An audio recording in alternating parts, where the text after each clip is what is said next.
में कोरोना को लेकर येलो अलर्ट जारी किया गया है, जिसमें रात 10 बजे से लेकर सुबह 5 बजे तक नाइट कर्फ्यू रहेगा और अगले आदेश तक स्कूल कॉलेजेस बंद करने के भी निर्देश दिए गए हैं। दुकानें, मॉल्स सुबह 10 बजे से रात 8 बजे तक ऑड इवन के बेस पर खुलेंगे और बंद होंगे। साप्ताहिक बाजार एक जोन में केवल एक खुलेगा।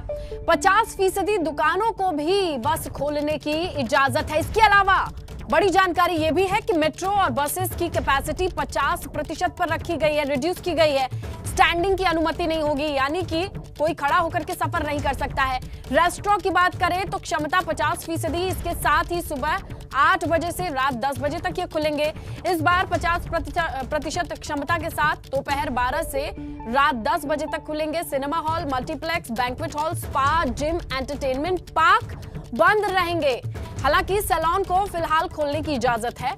शादी समारोह और अंतिम संस्कार में भी लोगों की संख्या सीमित कर दी गई है, निर्धारित कर दी गई है। तो देखिए, दिल्ली से इस वक्त बड़ी अपडेट है ये।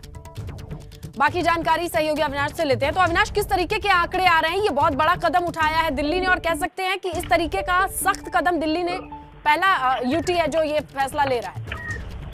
जी बिल्कुल, अगर बात करें तो जिस तरीके से देश भर में ओमिक्रॉन के मामले लगातार बढ़ रहे हैं और कोरोना की जो संक्रमण दर है वो भी काफी ज्यादा बढ़ रही है। दिल्ली सरकार ने ऐसे में 4 रेंजेस बनाए हैं, जिसमें अगर बात करें तो येलो अलर्ट अभी जारी किया गया है। येलो अलर्ट का मतलब है कि केसेस जो है अभी वो 1500 के नीचे हैं, और इसी के मद्देनजर दिल्ली सरकार ने ये अलर्ट जारी करते हुए जिस तरीके से डॉक्टर अंदेशा जता रहे हैं कि अगले 1 महीने में कोरोना के केसेस बढ़ सकते हैं, इसी के लिए दिल्ली सरकार ने आज तमाम सारे स्कूल को बंद कर दिया है, जिम को बंद कर दिया है, जो इंडोर योगा सेंटर है इसको बंद कर दिया है, और इसके अलावा सिनेमा हॉल्स को बंद कर दिया गया है। जो मॉल है, मॉल में ऑड इवन के अनुसार ही दुकान खुलेंगी, और इसके साथ साथ अगर बात करें तो जो पब्लिक गैदरिंग है उसको भी रिस्ट्रिक्शंस कर दिया गया है, यानी कि शादी विवाह के लिए जो बैंक्वेट हॉल है उनको भी बंद कर दिया गया है, और केवल 20 लोगों को अब शादी के लिए इजाजत दी जाएगी। तो जो शक्ति सेकेंड वेव में देखने को मिली थी, पूरी वैसी ही शक्ति दिल्ली सरकार ने एक बार फिर से लागू कर दी है। किस लिए? क्योंकि जिस तरीके से तमाम सारे जो डॉक्टर्स हैं वो लगातार यही कह रहे थे कि इससे कोरोना के संक्रमण काफी बढ़ने के चांसेस हैं, और यही कारण है कि अब दिल्ली सरकार ने एहतियातन ये कदम उठाते। अच्छा अविनाश, दिल्ली से लगा एनसीआर है, नोएडा है, गाजियाबाद है, अगर देखा जाए यहाँ पे तो रैलियां भी चल रही हैं। एक तरफ इतनी सख्ती, दूसरी तरफ तो हालांकि नाइट कर्फ्यू है, लेकिन दिन का स्वरूप तो हम जानते ही हैं। बिल्कुल, जिस तरीके से उत्तर प्रदेश की तस्वीरें है, जाहिर तौर से बात है कि दिल्ली ऐसा पहला राज्य बन गया जिसने इतनी सख्ती लागू कर दी है। तो अब उत्तर प्रदेश के अंदर भी दबाव पड़ेगा। उत्तर प्रदेश की जो तमाम सारी सीमाएं है, चाहे वो नोएडा हो, गाजियाबाद हो, यहाँ पर भी कुछ सख्तियां देखने को मिल सकती है। हालांकि ये निर्णय यूपी सरकार को करना है। यूपी सरकार ने अभी तक जो निर्णय किया है उसके अनुसार केवल सिर्फ और सिर्फ अभी तक तो नाइट कर्फ्यू कोई लागू किया गया, बाकी और किसी तरीके सख्ती नहीं रखी गई। लेकिन दिल्ली ने जिस तरीके से, लेकिन क्या यूपी में पॉसिबल होगा अविनाश? जिस तरीके से दिन में हम इतनी बड़ी बड़ी रैलियां देख रहे हैं, शक्ति प्रदर्शन हो रहा है, ज्यादा से ज्यादा भीड़ इकट्ठी हो रही है, नाइट कर्फ्यू लग भी जाएगा तो उसका असर कितना रहेगा?